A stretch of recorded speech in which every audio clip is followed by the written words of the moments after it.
আজকে আমি গ্রামের পদ্ধতিতে বিরিয়ানি রান্না করার রেসিপি আপনাদেরকে দেখাবো। প্রথমে আমি আলুটা সিদ্ধ করে নেব। এবার আলুটা আমি ভেজে নিব। এবার আলুটা তুলে নেব। তেলটা দিয়েছি, এবার পেঁয়াজ কুচিটা দিয়ে দিব। সব রকম মশলা কষিয়ে নিয়েছি, এবার মাংসটা দিয়ে দিব। এবার লবণ দেব, হলুদের গুঁড়ো দেব, লঙ্কার গুঁড়োটা দিয়ে দিব। এবার মাংসটাকে কষিয়ে নেব। আদা, রসুন, গরম মশলা, গোটা জিরে সব রকম মশলাটা বেটে নেব। কাজু কিশমিশ ভিজিয়ে রেখেছি।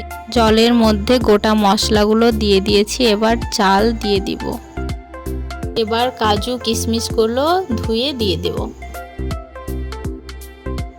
হাঁড়িতে ঘি মাখিয়েছি, তারপর ভাতটা সাজিয়ে নিচ্ছি।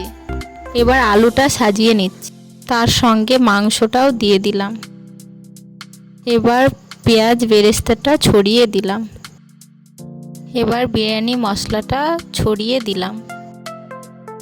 এবার মিঠা আতরটা ছড়িয়ে দিলাম। এবার ওপরে ভাতটা দিয়ে দিলাম।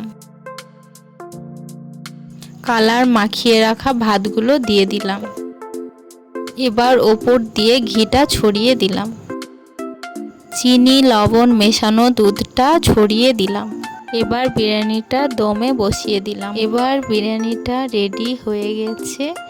এবার কেমন হয়েছে খেয়ে দেখবো বন্ধুরা বিরিয়ানিটা খেতে খুব সুন্দর হয়েছিল। আপনারাও বানিয়ে খাবেন। যদি রেসিপিটা ভালো লাগে লাইক কমেন্ট শেয়ার সাবস্ক্রাইব করবেন।